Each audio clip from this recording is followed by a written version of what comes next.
नमस्कार दोस्तों, कैसे हैं आप सब। I hope all is well. स्वागत है आपका हमारे चैनल पे साहिल ठाकुर जम्मू। और आज जो हम डिस्कस करेंगे वो हम डिस्कस करेंगे एमसीक्यू कोऑपरेटिव सेक्शन पे लेके। और सबसे पहले हैप्पी इंडिपेंडेंस डे सबको।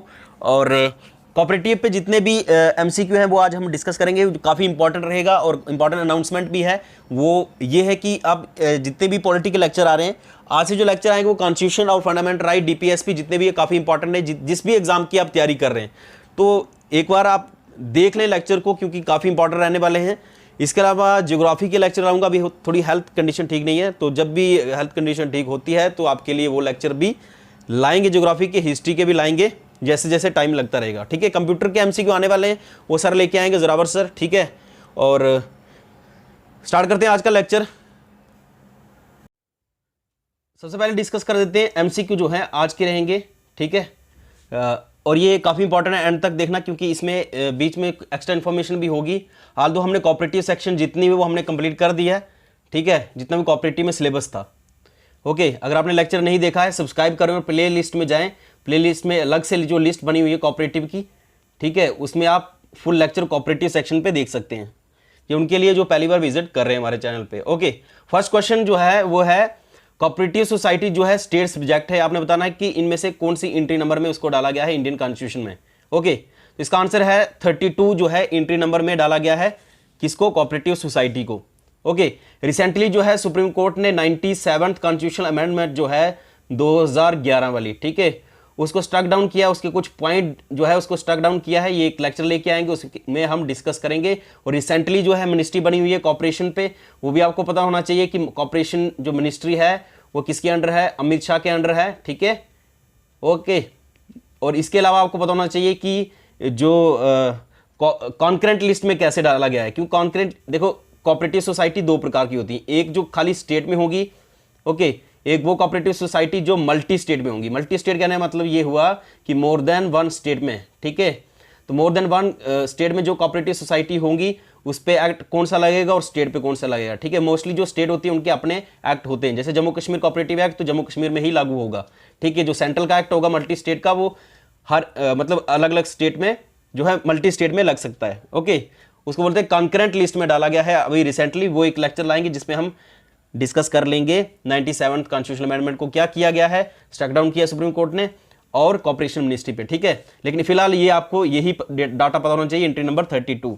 सेकंड क्वेश्चन जो है काफी इंपॉर्टेंट भी है कि who was sent to Europe for studying cooperative movement by the Madras government, okay, during the colonial era. तो आपको पता है कि ये सब बातें जितनी भी हो रही थी ये ब्रिटिश इंडिया के टाइम में हो रही है। ठीक है, ब्रिटिश इंडिया के टाइम में, तो ब्रिटिश इंडिया के टाइम में ये जितने जो भाई साहब हैं, इनमें से किसको भेजा गया था स्टडी करने के लिए कि कोऑपरेटिव मूवमेंट, जाओ यूरोप में जाके देखो क्या चल रहा है कोऑपरेटिव को लेके। ठीक है, ये मद्रास गवर्नमेंट जो है ये एट दैट टाइम उन्होंने भेजा था, किसको भेजा था, नाइकलसन को भेजा था, फ्रेडरिक नाइकलसन को। ठीक है, आपको पता है कि अब मॉडर्न हिस्ट्री जब हम स्टार्ट करेंगे या फिर आपने पढ़ी होगी, एक बंगाल वाला एरिया, एक बॉम्बे और एक मद्रास, ये ब्रिटिश के कंट्रोल में काफ़ी ज़्यादा था। ठीक है, तो इस टाइम में जो ब्रिटिश गवर्नमेंट मद्रास की थी उन्होंने भेजा था इसको कोऑपरेटिव मूवमेंट को स्टडी करने के लिए। ठीक है, काफ़ी इंपॉर्टेंट है ये, हमने वैसे तो लेक्चर में डिस्कस किया लेकिन आपको पता होना चाहिए। जिन्होंने लेक्चर नहीं देखे वो जाके लेक्चर देख लें।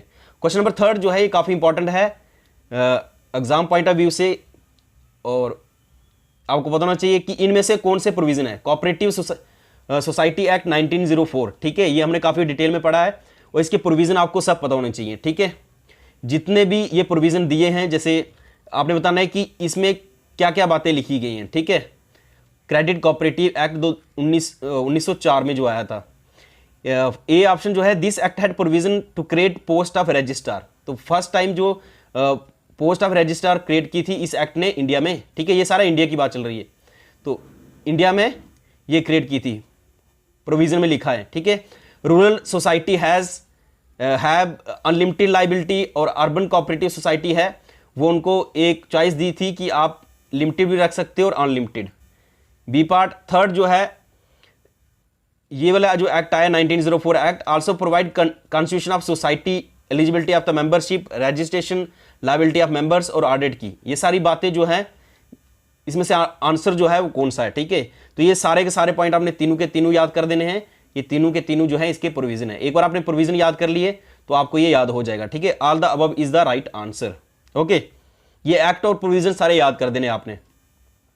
नेक्स्ट जो है क्वेश्चन नंबर 4 जो है ये काफी इंपॉर्टेंट है, क्योंकि लेक्चर को एंड तक देखना, क्योंकि काफी इंपॉर्टेंट डाटा मैंने डिस्कस करना है आज, और कुछ इंपॉर्टेंट अनाउंसमेंट भी है, वो आपको लेक्चर के एंड में या बीच में बता दूंगा। ओके, क्वेश्चन नंबर 4 जो है, Nicholson favoured the establishment of cooperative society based on Raiffeisen model. ठीक है, रेफसन मॉडल हमने काफी डिटेल में पढ़ा है, तो आपने बताना है कि नाइकलसन ने किसको फेवर किया था। ठीक है, कोऑपरेटिव सोसाइटी जो है इंडिया में बनाने के लिए नाइकलसन को अभी हमने पढ़ा कि उसको भेजा गया था कहाँ, यूरोप में स्टडी करने के लिए कोऑपरेटिव सोसाइटी का क्या चल रहा है यूरोप में। वहां पे उसने जाके स्टडी किया और आके इंडिया में जो ब्रिटिश गवर्नमेंट थी उनको जाके क्या बोला, किस मॉडल के लिए उन्होंने बोला रेफसन मॉडल के लिए। उन्होंने जो रिपोर्ट दी, ये भाई साहब जो यूरोप में गए थे, इधर आके उन्होंने रिपोर्ट दी 2 वर्ड्स में, उसका नाम बताना है आपने। तो इनमें से जो आंसर है फाइंड रेफसन। ओके, ए जो है इज द राइट आंसर। ठीक है, काफी फैक्चुअल डाटा जो आपको पता होना चाहिए। नेक्स्ट जो question number 5, that is also very important question. आपने बताना है मैकलैगन कमेटी जो थी इनको कब कंस्टिट्यूट किया गया था। ठीक है, इसका आंसर आपने खुद बताना है। चलो मैं बता देता हूं, इसका आंसर जो है 1914। ओके, काफी फैक्चुअल डाटा जो आपको बताना चाहिए। ये कमेटी बिठाई गई थी 1914 और 1915 में। ठीक है, ने रिपोर्ट सबमिट की थी, और ये वही पर्सन है जिन्होंने क्या बोला था, एक प्रिंसिपल दिया था, 1 मैन 1 वोट प्रिंसिपल भी दिया था, 1 मैन 1 वोट। ओके, ये प्रिंसिपल भी मैकलेगन ने ही दिया है, और इनके क्या प्रोविजन थे वो हम ऑलरेडी डिस्कस कर चुके हैं। ठीक है, वो आपका टाइम में लेना नहीं चाहता, आपने ऑलरेडी लेक्चर जो है वो देख लिए हैं। नेक्स्ट जो है बॉम्बे कोऑपरेटिव सोसाइटी एक्ट कब बनाया गया। तो ये आपको पता है कि स्टेट को परमिशन दे दी गई थी कि आप अपना कब दी थी 1919 वाले एक्ट में। Okay, I think so. तो उसमें जो है फिर उन्होंने क्या किया, बॉम्बे कोऑपरेटिव सोसाइटी एक्ट बनाया। तो वो कब पास हुआ था, 1925 में। ठीक है, इस एक्ट के बाद ये एक्ट पहला बना था। ठीक है, ये काफी इंपॉर्टेंट है, पता होना चाहिए आपको। पता होना चाहिए कि क्वेश्चन नंबर 7 का जो आंसर है वो क्या होना चाहिए, एनसीयू जो है, एनसीयूआई जो है इसकी फुल फॉर्म क्या है। ठीक है, तो ये आपको पता होना चाहिए, इसकी जो फुल फॉर्म है national cooperative union of India. ठीक है, ये फैक्चुअल डाटा है, डायरेक्ट याद कर देना है। ये एनसीयू क्या है, इसका फंक्शन क्या है, ये कब फॉर्म हुई, ये सारे डाटा जो हैं छोटे छोटे डाटा, क्योंकि जेकेपीएससी में मोस्टली जितने भी क्वेश्चन आते हैं या फिर जेकेएसएसबी में ये फैक्चुअल डाटा बेस आते हैं। ठीक है, तो करंट अफेयर भी ध्यान रखना है, लेकिन ध्यान रखो कि 80 नंबर आपके फैक्चुअल डाटा हैं। ठीक है, 80 मार्क्स को आपने क्रॉस करना है, तो उसके लिए फैक्चुअल डाटा ही, स्टैटिक पार्ट ही काम आएगा। 20 नंबर आपने करंट अफेयर के लाने, वो कुछ लेक्चर में डिस्कस कर लूंगा। ठीक है, अक्टूबर में जो है करंट अफेयर के लिए। बाकी आपने अगर पढ़ना है विजन आईएएस की मंथली मैगजीन आती है, या फिर पीटी 365। ओके, करंट अफेयर के लिए काफ़ी सारे एस्पिरेंट पूछ रहे थे, और विजन आईएएस की पीटी 365 आती है, वो मैंने सेंड कर दी है। वो इकोनॉमी और पॉलिटी के लिए पढ़ लें। ठीक है, बाकी हिस्ट्री और ज्योग्राफी के लिए नहीं पढ़ें, क्योंकि वो फैक्चुअल डाटा है, वो सेम रहेगा, लेकिन इकोनॉमी और पॉलिटी आपको पढ़नी चाहिए। एनसीयू क्वेश्चन नंबर 8 जो है, एनसीयूआई जो है वो कब फॉर्म हुई, तो ये आपको पता होना चाहिए, इसको कब बनाया गया था। ठीक है, एक तो फुल फॉर्म पता होनी चाहिए, और इसको कब बनाया गया था। ठीक है, ये भी पता होना चाहिए। इसका आंसर आप खुद देंगे क्वेश्चन नंबर 8 का, जो मैंने पढ़ा दिया पहले ही। ओके, कुछ डाटा तो आपके लिए भी रखना है ना, कमेंट बॉक्स में बता दें कि इसका आंसर क्या है। ठीक है, अब जो नेक्स्ट क्वेश्चन नंबर 9 जो है, ये आपने बताना है कि इनमें से क्या सही है, ट्रू क्या है। ठीक है, तो कभी कभी आएगा क्वेश्चन में इनकरेक्ट आएगा। ठीक है, which of the following is the correct, which of the following is incorrect. तो काफी ध्यान से क्वेश्चन को पढ़ना है। ठीक है, ऐसे ही डायरेक्ट इधर क्वेश्चन नहीं देख लेने आपने। ठीक है, ये चीजें ध्यान देनी, which is true, which is wrong, ये स्टेटमेंट पहले क्वेश्चन में देख लेनी है। पूछा है सही क्या है, मेहता कमेटी के बारे में। ठीक है, तो मेहता कमेटी जो थी इसको अपॉइंट किया था 1937 में। Yes, it is right. Mehta committee recommended organization of cooperative society as a multipurpose cooperatives. तो इन्होंने बोला था मल्टी कोऑपरेटिव सोसाइटी होनी चाहिए। Yes, it is also right. ये दोनों जो है इनकी रिकमेंडेशन थी। ठीक है, दोनों ने मतलब अपॉइंट किया था 1937 में, और इनकी रिकमेंडेशन थी कि जितनी भी कोऑपरेटिव सोसाइटी है उनको मल्टीपर्पज होना चाहिए। ठीक है, answer is C part, both A and B. Okay, next question number 10 जो है ये काफी इंपॉर्टेंट है, आपको बताना चाहिए। क्वेश्चन नंबर 10 जो है, गडगिल कमेटी जो है इसको कब फॉर्म किया गया। ठीक है, तो 1942, 44, 46 या फिर 1950। ओके, बी पार्ट जो है इसका राइट आंसर है 1944, ठीक है। ये फैक्चुअल डाटा आपको पता होना चाहिए, ठीक है। नेक्स्ट जो है देखो, इसकी डिटेल में डिस्कस करता रहूँगा बीच बीच में, किसी क्वेश्चन की डिटेल डिस्कस नहीं, जो ऑलरेडी मैंने डिस्कस कर दिया प्रोविजंस या कमेटी ने क्या रिकमेंडेशन की दी थी, वो मैं बार बार डिस्कस करने का मतलब हो गया आपका टाइम वेस्ट करना, ठीक है। इससे अच्छा आप लेक्चर देख लें प्लेलिस्ट में जाके दोबारा से दोबारा, और प्रैक्टिस करें जितनी एमसीक्यू हो सकते हैं, ठीक है। आल्दो मैं डिस्कस करता रहूँगा, मेरे को टाइम कम लगता है और टीम वर्क कर रही है, ठीक है। अब हमारे साथ बहुत सारे लोग जुड़ गए हैं आपकी हेल्प करने के लिए, तो टेंशन नहीं लेनी आपने। जैसे जैसे लेक्चर हम आगे लाएंगे आपके लिए सरप्राइज और लाते रहेंगे। ओके, क्वेश्चन नंबर 11 जो है ये कोऑपरेटिव प्लानिंग कमेटी 1945 में बनाई गई थी, कोऑपरेटिव प्लानिंग कमेटी, ठीक है। आपने बताना है किसकी चेयरमैनशिप के अंडर सेटअप हुई थी, ठीक है। तो आपको ये बताना चाहिए कोऑपरेटिव प्लानिंग कमेटी ने क्या रिकमेंडेशन दी थी और कब बनाई थी, 1945 में, ठीक है। इनके चेयरमैनशिप थे आरजी सारिया, ठीक है। तो ये आपको पता होना चाहिए, ये ऑलरेडी डिस्कस कर दिया हमने। क्वेश्चन नंबर 12 जो है गोरवाल कमेटी जो है it is popularly known as all India rural credit survey committee. तो आपने बताना है इनमें से जो ऑप्शन है इनमें से कौन सा सही है, इसकी जगह रॉन्ग भी आ सकता है, which of the following statement it is wrong, ठीक है। तो ये आपने पहले देख लेना क्वेश्चन में कि ट्रू लिखा है, रॉन्ग लिखा है, इनकरेक्ट लिखा है, करेक्ट लिखा है, ये काफ़ी ध्यान देना है। ओके, तो गोरवाल कमेटी को क्या बोलते हैं, all India rural credit survey committee भी बोलते हैं। Okay, the committee was appointed 1951 और रिपोर्ट इसने सबमिट की 1954। Yes, it is right. The government and the elected representative accepted the basic approach and major recommendation of Gorwala committee. तो जितनी भी government थी उन्होंने इसकी जितनी भी रिकमेंडेशन थी उसको एक्सेप्ट किया था। Yes, it is right. इसका आंसर जो है सी पार्ट है, ए एंड बी, और इसके पॉइंट सब याद कर रहे हैं जो मैंने लेक्चर में डिस्कस किए हैं। Okay, question number 13 NCDF stands for. तो ये आपको बताना चाहिए कि इसकी जो फुल फॉर्म है ये क्या है, NCDF जो है किसको बोलते हैं। ओके, 13 को आंसर जो है वो ए है, नेशनल कोऑपरेटिव डेवलपमेंट फंड, ठीक है। ये भी हमने डिस्कस किया हुआ है, आपको पता होना चाहिए, ठीक है। नेक्स्ट क्वेश्चन नंबर 14 जो है ये इंपॉर्टेंट है आपके लिए।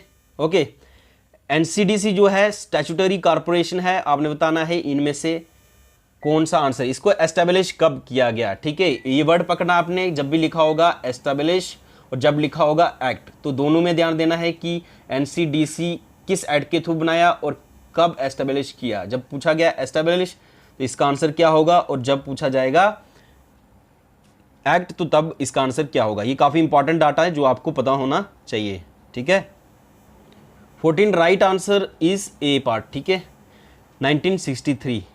ओके, और NCDC कब एक्ट पास किया था पार्लियामेंट ने, 1962 में NCDC एक्ट पास किया था पार्लियामेंट ऑफ इंडिया में, और इसको एस्टेब्लिश किया था 1963। इसकी फुल फॉर्म पता होनी चाहिए और बाकी हमने डिटेल में डिस्कस किया है। ओके, क्वेश्चन नंबर 15 जो है वो नबार्ड सेटअप हुआ था कौन से ईयर में, ठीक है। ये सिंपल क्वेश्चन है जो फैक्चुअल डाटा है, आपको इनकी स्कीम्स पता होनी चाहिए।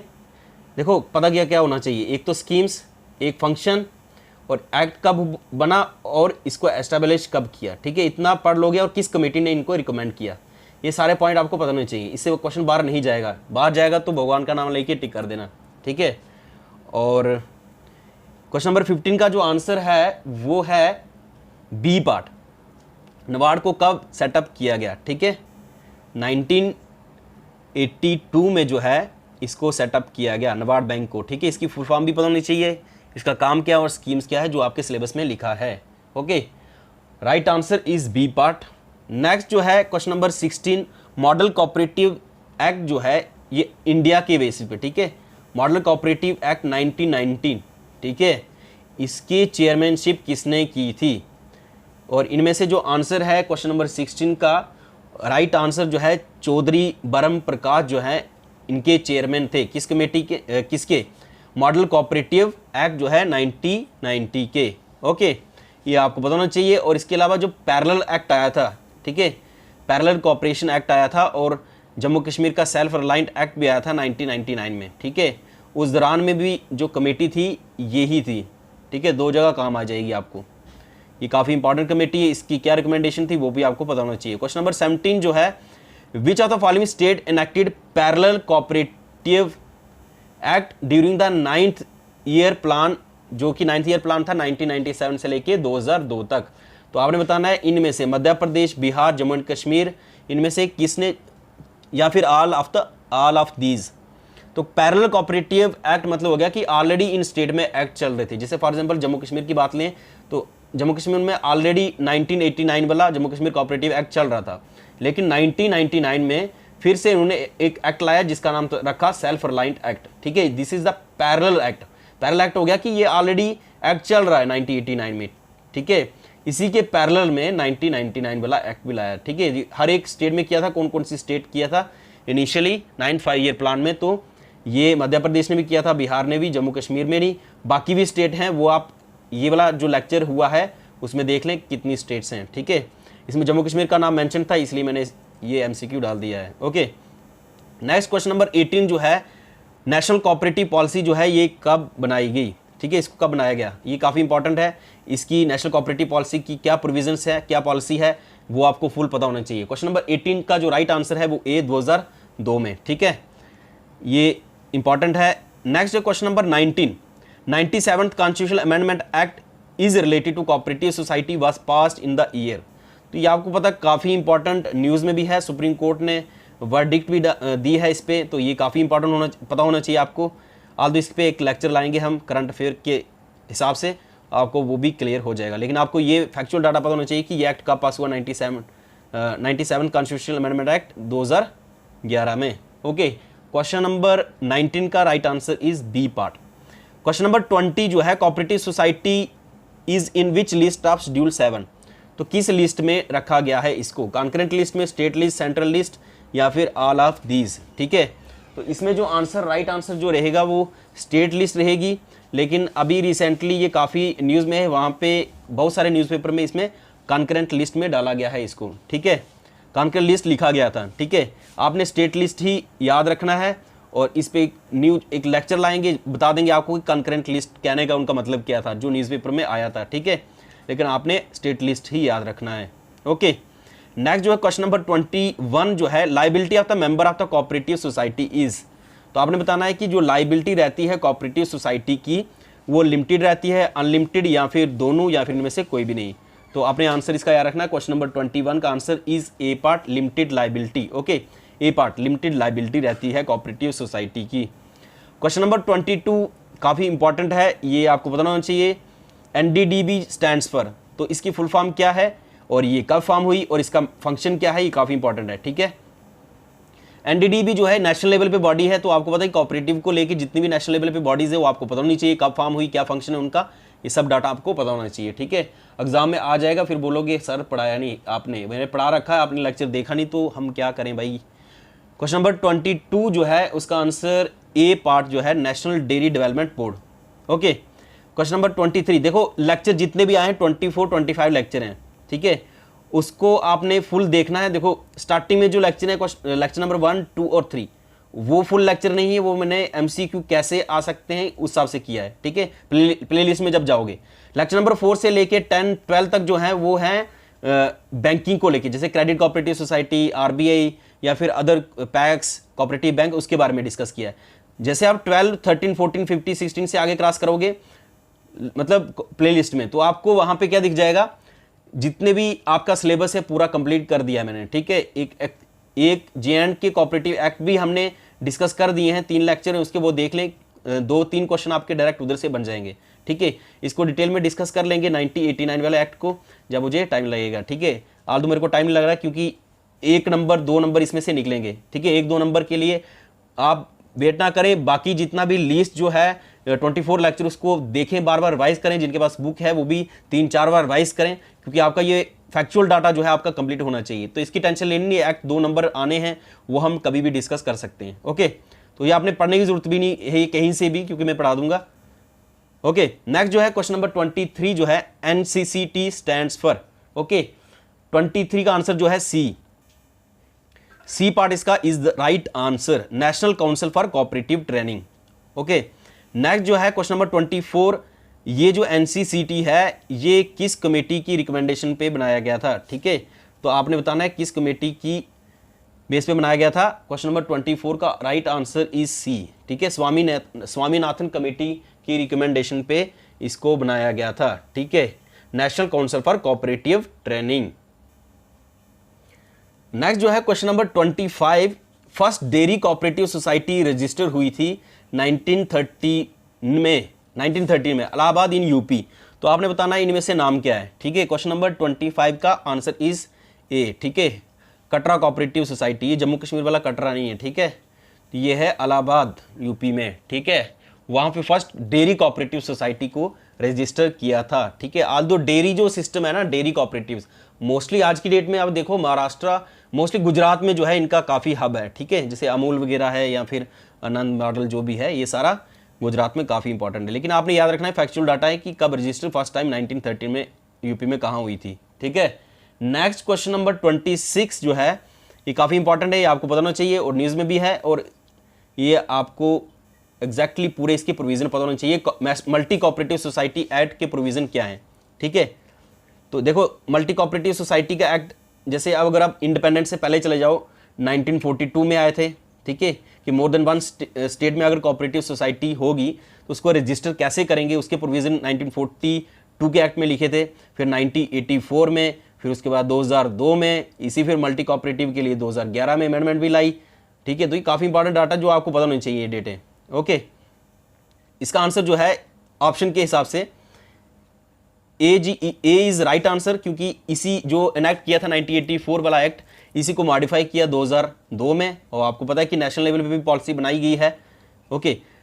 बी पार्ट जो है law provide greater autonomy to the cooperative in their decision making process. कहने का मतलब है कि इनको काफ़ी इंडिपेंडेंस दी गई कि अपने कोऑपरेटिव सोसाइटी के लिए आप डिसीजन ले सकते हैं कुछ भी, ठीक है।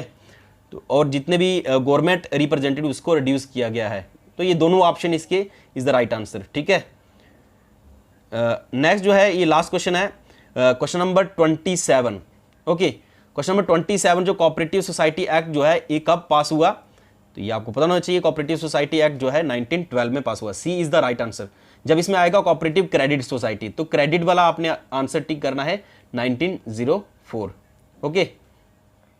ये थे आज के जो मोस्ट इंपॉर्टेंट क्वेश्चन थे। अब इसके बाद जो डिस्कस करेंगे हम नेक्स्ट एमसीक्यू लाएंगे जब भी मुझे टाइम लगेगा, ठीक है।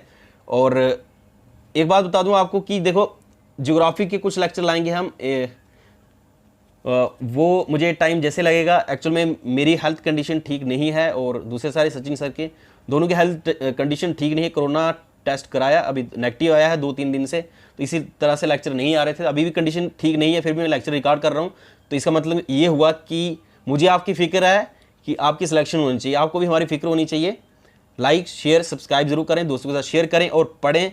और बाकी कोई प्रॉब्लम आती है तो आप टेलीग्राम ग्रुप ज्वाइन कर लें, ठीक है। वहाँ पे मोस्टली मैंने जितनी भी पीडीएफ हैं वो मैंने शेयर कर दी हैं। 1-2 पीडीएफ शेयर नहीं की है, उसका रीज़न ये है कि उसको मॉडिफाई करना है, और जब मॉडिफाई करके उसको हम सेंड कर देंगे, ठीक है। बाकी जितने भी लेक्चर आए उनको बार बार रिपीट करें और अपने नोट्स बनाएं, ठीक है, क्योंकि एडिशन करना है पड़ेगा आपको, ठीक है। और अगर 25 लेक्चर आप देख लेते हैं तो मुझे लगता है कि आपके नंबर ज़्यादा आ जाएंगे, ठीक है। थैंक यू सो मच, मिलते हैं नेक्स्ट लेक्चर में, तब तक के लिए जय हिंद।